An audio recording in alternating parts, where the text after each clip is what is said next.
दोस्तों, बहुत समय पहले की बात है। किसी नगरी में एक धनी सेठ रहा करता था। उसके पास हर वो चीज थी जो वो चाहता था। उसे किसी चीज की कोई कमी नहीं थी। उसका व्यापार भी बहुत अच्छा चल रहा था। उसके घर में वह, उसकी पत्नी और उसके 2 बच्चे रहा करते थे। सब कुछ बहुत अच्छा चल रहा था। तभी एक दिन उस सेठ के साथ अचानक कुछ हादसा हो गया और उस हादसे के बाद से वह हमेशा डरने लगा। उसके मन में न जाने कैसे कैसे डर पनपने लगे। धीरे धीरे उसका मन नकारात्मक विचारों की ओर आगे बढ़ने लगा, जिस कारण उसकी सोच भी पूरी तरह नकारात्मक हो चुकी थी और वह बहुत परेशान रहने लगा था। और अब धीरे धीरे ना ही उसका व्यापार अच्छा चलता था और ना ही उसके घर में कोई भी सदस्य सुखी से रह पाता था। उसके घर में किसी न किसी सदस्य की तबीयत हमेशा ही खराब रहती थी, जिस कारण वो बहुत चिंतित रहता, परेशान रहता।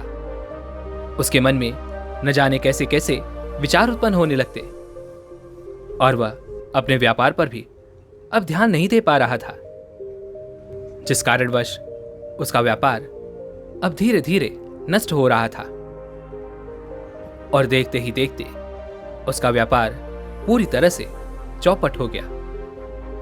अब ना तो उस सेठ के पास कोई व्यापार बचा था, कोई धन कमाने का तरीका बचा था और ना ही उसके घर में अब कोई भी खुश था, कोई भी सुखी था। एक दिन वह घर पर बैठकर कुछ सोच रहा था। वो बहुत चिंतित लग रहा था। तभी उसकी पत्नी वहां पर आई। उसने उन सेठ से कहा, क्या बात है, आप बड़े चिंतित लग रहे हैं। आखिर आपकी इस चिंता का क्या कारण है? तभी वह सेठ कहता है, मुझे तो लगता है हमारे घर पर किसी ने कुछ कर दिया है और पक्का हमारे घर पर किसी ने जादू टोना ही किया है।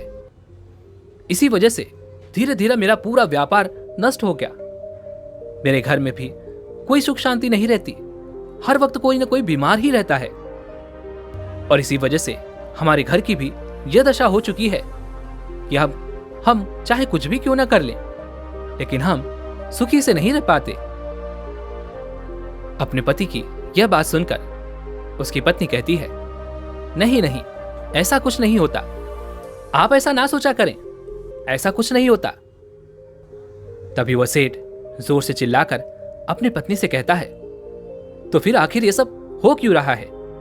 घर में हमेशा दुख ही दुख रहता है। यहां तक कि जो मेरा व्यापार इतना बड़ा था, हर कोई मेरे व्यापार से अपनी तुलना किया करता था। हर कोई मेरी इज्जत किया करता था, मेरा सम्मान किया करता था। लेकिन आज देखो, हमारे पास कुछ नहीं रहा। मेरा वह व्यापार तो नष्ट हुआ ही, साथ ही साथ हमारे घर में भी इतनी सारी दिक्कतें आने लगी हैं, इतनी सारी मुसीबतें आन पड़ी हैं कि हमारे घर में अब कोई भी ठीक नहीं रह पाता, कोई भी सुखी से नहीं रह पाता। ऐसा लगता है कि मानो हमारे ऊपर दुखों का पहाड़ टूट पड़ा है। तभी उस सेठ की पत्नी उस सेठ से कहती है, आप ऐसा क्यों सोचते हैं? देखिए, ये जीवन है और जीवन में सुख और दुख तो लगा ही रहता है। जिस तरह से हमने अपने सुख के दिन देखे हैं, उसी तरह से हमें अपने दुख के दिनों में भी खुश रहना चाहिए। जिस प्रकार सुख आकर चला गया, ठीक उसी प्रकार यह दुख भी हमेशा नहीं रहने वाला। यह भी एक दिन चला ही जाएगा। आप कृपा करके ऐसी बातें ना सोचा करें।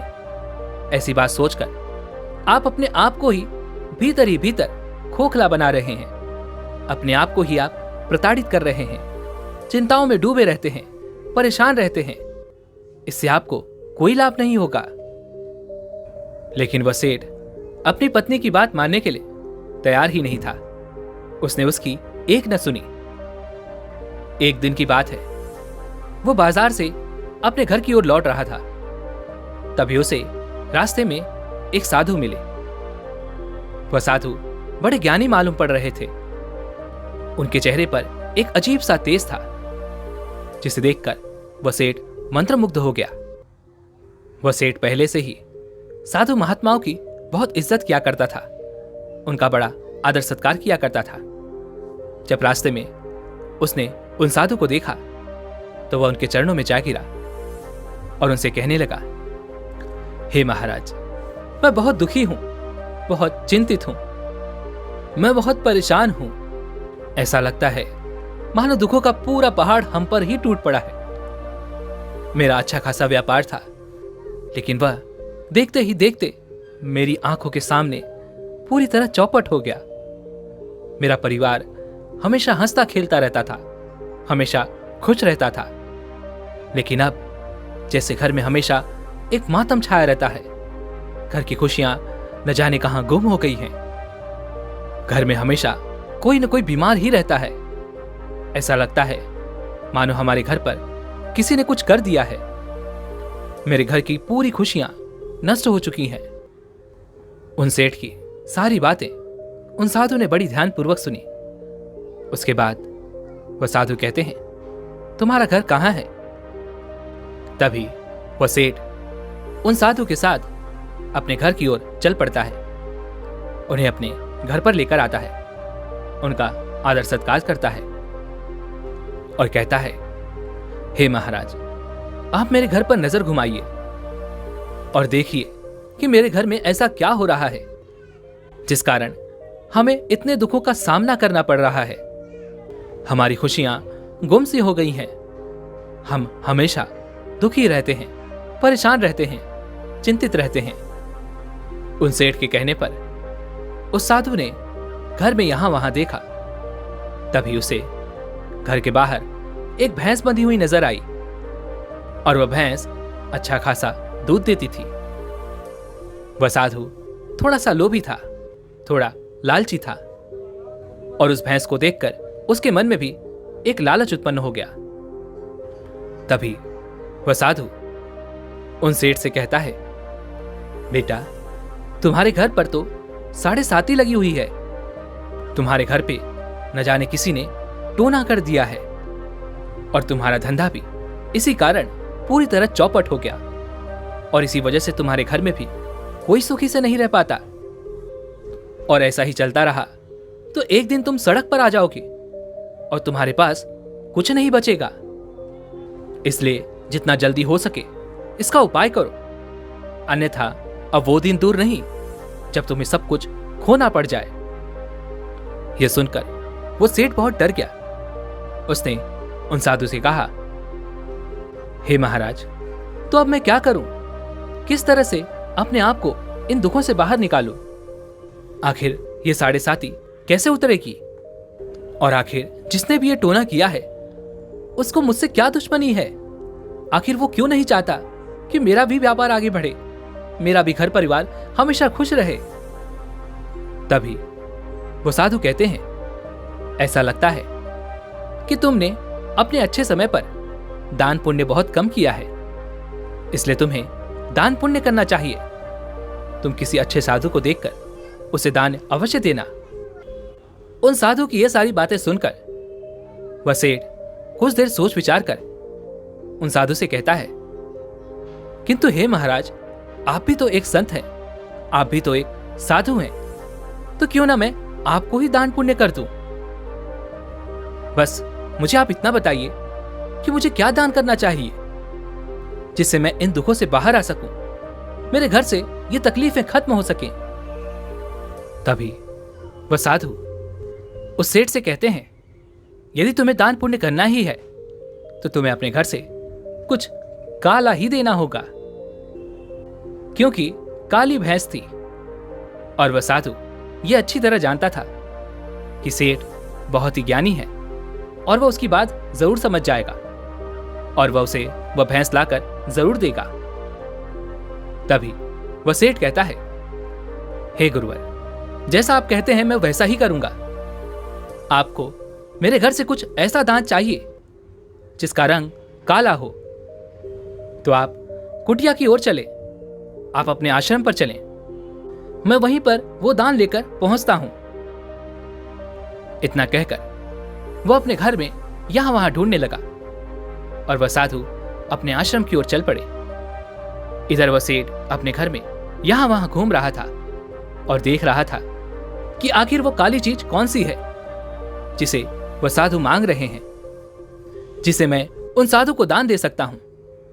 इधर उधर घूमते घूमते उसकी नजर उस भैंस पर पड़ी जो काले रंग की थी। वह तुरंत ही उस भैंस के पास पहुंचा। उसकी रस्सी खोल वह उसे ले जा रहा ही था कि तभी वहां उसकी पत्नी आ गई और वह अपने पति को रोकते हुए कहती है, अरे अरे, आप ये क्या कर रहे हैं? महाराज ने यह कहा है कि उन्हें दान देना है जो काला हो, और हमारे घर पर तो हमने कोयला भी रखा हुआ है जो कि पूरी तरह से काला है। और वैसे भी उन साधु ने यह कब कहा कि उन्हें यह भैंस चाहिए? वह सेठ अपनी पत्नी की बात समझ जाता है और वह अपनी पत्नी की बात मान लेता है। वह कुछ कोयला लेकर दौड़ा दौड़ा उन साधु के पास पहुंचता है और उन्हें प्रणाम करके वह कोयला उन्हें दान दे देता है। जैसे ही वह साधु वह कोयला देखते हैं तो वह क्रोधित हो जाते हैं और उस सेठ से कहते हैं, अरे तुम मूर्ख हो क्या? ये तुम क्या कर रहे हो? ये तुम क्या लेकर आए हो? ये कैसा दान है? क्या कभी किसी को देखा है जो कोयला दान करता है? कोयला भी भला कोई दान करता है? तभी वह सेठ उन साधु से कहता है, हे महाराज, मुझे क्षमा करें, मुझसे गलती हो गई, लेकिन आप ही ने तो कहा था कि दान देना काला काला। तभी तो मैं आपके लिए कोयला लेकर आया हूं और मेरे घर पर इससे काली चीज और कोई नहीं थी। आप ही मुझे बताइए कि आखिर वो कौन सी चीज है जो मैं आपको दे सकता हूं, जो मैं आपको दान कर सकता हूं। तभी वो साधु कहते हैं, यदि तुम्हें अपनी साड़ी सादी उतारनी है तो तुम्हें दान देना पड़ेगा काला काला और चलने फिरने वाला। यह बात सुनकर वह सेठ कहता है, महाराज, मुझे आपकी बात बिल्कुल समझ में आ चुकी है। आप निश्चिंत हो जाएं। आप जो चाहते हैं अब मैं आपके लिए बिल्कुल वही लेकर आने वाला हूं। इतना कहकर वो दौड़ा दौड़ा अपने घर पर पहुंचता है और अपनी पत्नी के ऊपर क्रोधित होकर कहता है, ये तुमने क्या किया? उन्होंने तो भैंस मांगी थी और तुमने मुझे कोयला थमा दिया। अब की बार उन्होंने साफ साफ कहा है, यदि अपनी साढ़े साथी खत्म करनी है तो तुम्हें दान देना होगा काला काला और चलने फिरने वाला। इस पर उस सेठ की पत्नी कहती है, रुकिए, महाराज ने कहा है कि काला काला और चलने फिरने वाला। आप यहीं पर रुकिए, मैं अभी लेकर आती हूं। वह सेठ की पत्नी घर के एक कमरे में जाती है और वहां से एक चूहा पकड़ कर लाती है जो एकदम काला था और चलता फिरता भी था। वह उसे अपने पति को थमाते हुए कहती है, जाओ और महाराज को यह दे दो। वह तुरंत दौड़ा दौड़ा उन साधु के पास पहुंचता है और उन्हें प्रणाम करके वह चूहा उन्हें अर्पित कर देता है, जिसे देखकर वो साधु उछल पड़ते हैं और कहते हैं, सेठ, तुम मूर्ख हो चुके हो, तुम्हारी बुद्धि भ्रष्ट हो चुकी है। भला चूहा कोई दान में देता है? तुम बहुत बड़ी गलती कर रहे हो। यदि तुम इसी प्रकार गलतियां करते रहे तो तुम्हें मेरे क्रोध से कोई नहीं बचा सकता और मैं तुम पर एक और साढ़े साथी लगवा दूंगा।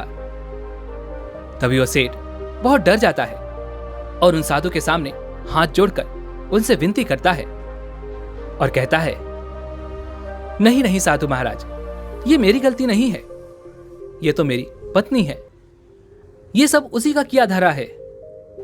वही मुझे ये सारी चीजें लाकर दे रही है ताकि मैं आपको लाकर वो दान दे दूं। लेकिन अब की बार मुझसे कोई गलती नहीं होगी। आप मुझे बताइए, आपको क्या चाहिए? मैं आपके लिए अब की बार बिल्कुल वही चीज लेकर आऊंगा।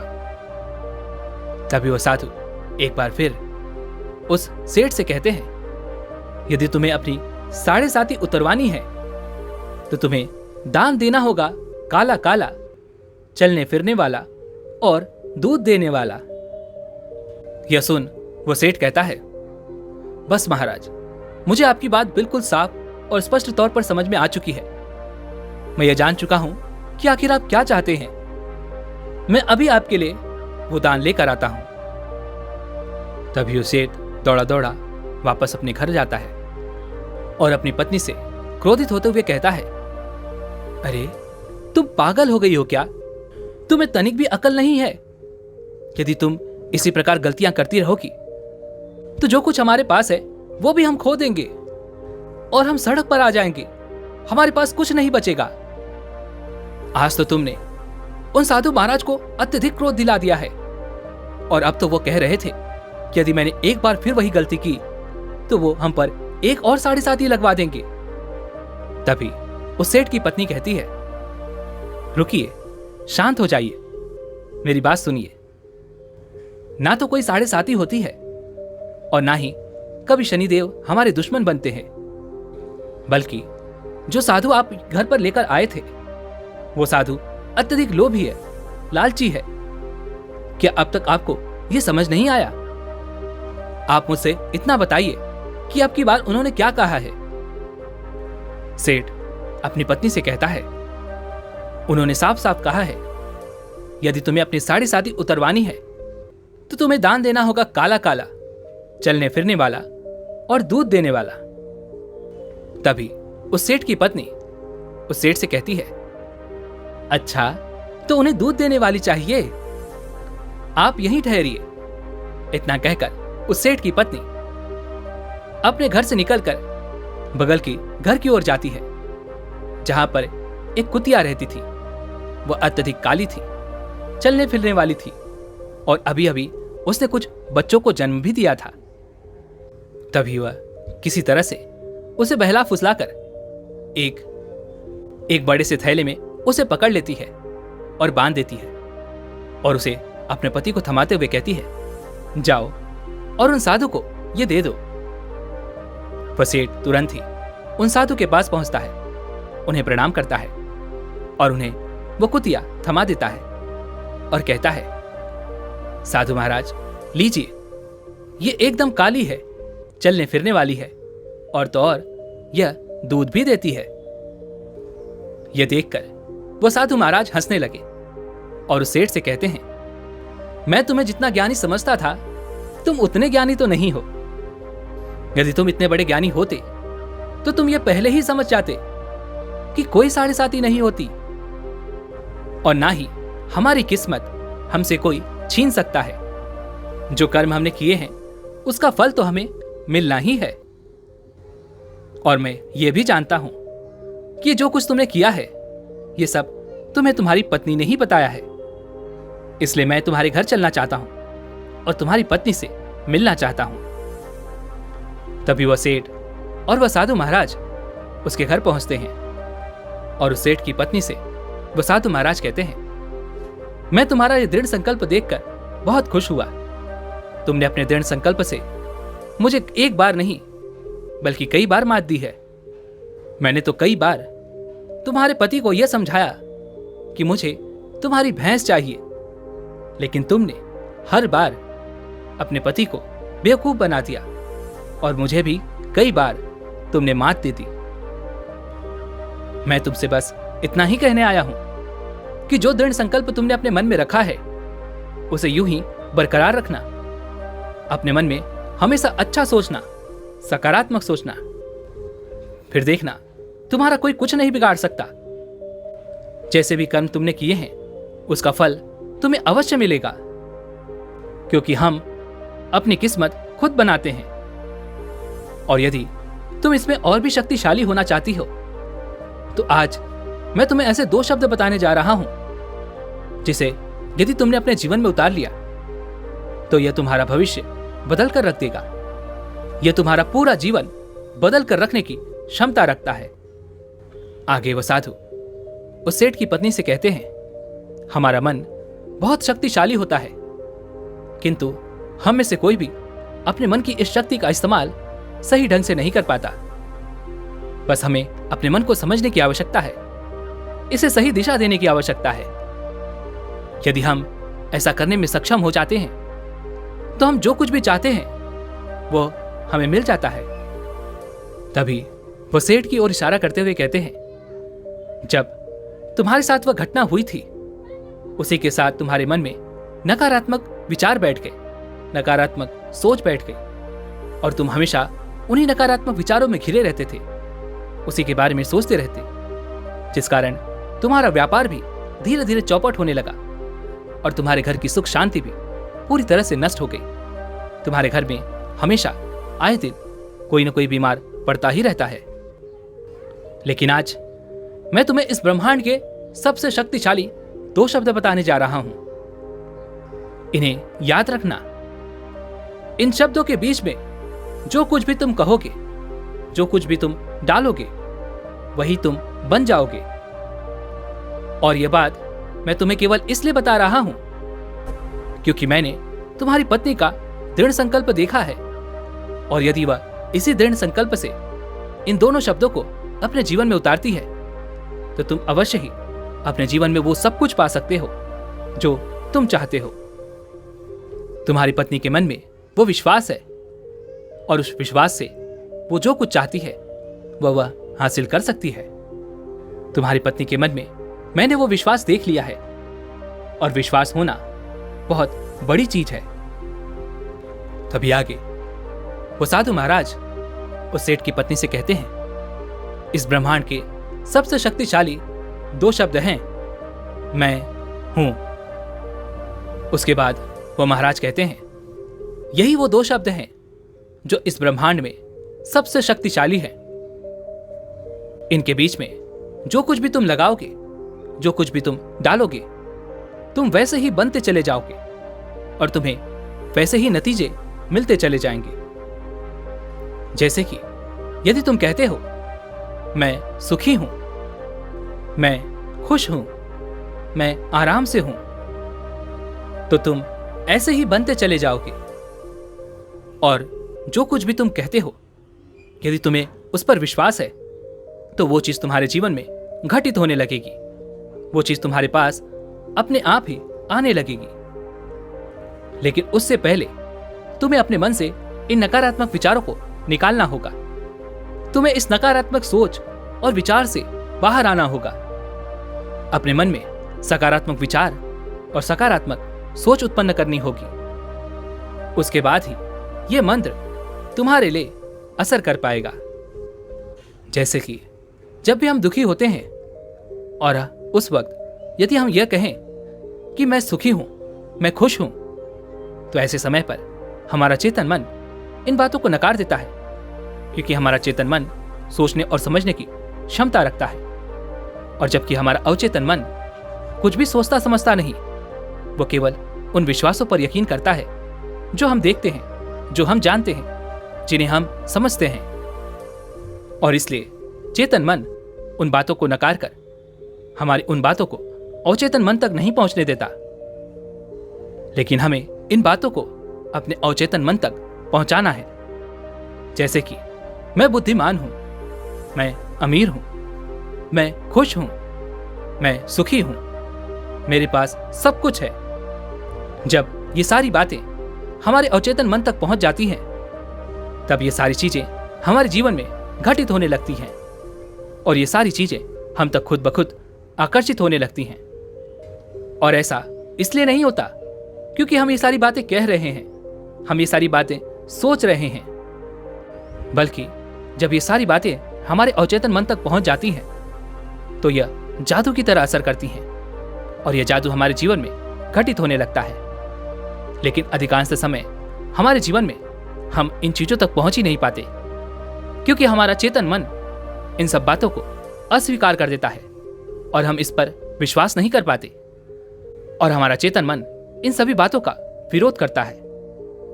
इसलिए जब हम दुखी होते हैं और हम अपने आप से ये कहते हैं मैं खुश हूं, मैं सुखी हूं, तो ऐसे में हमारा चेतन मन इस पर विश्वास नहीं कर पाता और इस बात को हमारे अवचेतन मन तक नहीं पहुंचने देता, क्योंकि हमारा चेतन मन सोचने और समझने की क्षमता रखता है, जिस कारण यह हमारे दिमाग में कोई भी जाने वाली जानकारी को पहले खुद देखता है, परखता है और उसके बाद ही वह उसे अवचेतन मन तक पहुंचाने में मदद करता है। लेकिन जब वह उसे झूठा लगता है तो वह उस बात को नकार देता है, उसका विरोध करता है और उसे हमारे अवचेतन मन तक कभी पहुंचने नहीं देता। लेकिन लगातार अभ्यास और लगातार प्रयत्न के साथ आप इन बातों को अपने अवचेतन मन तक पहुंचा सकते हैं।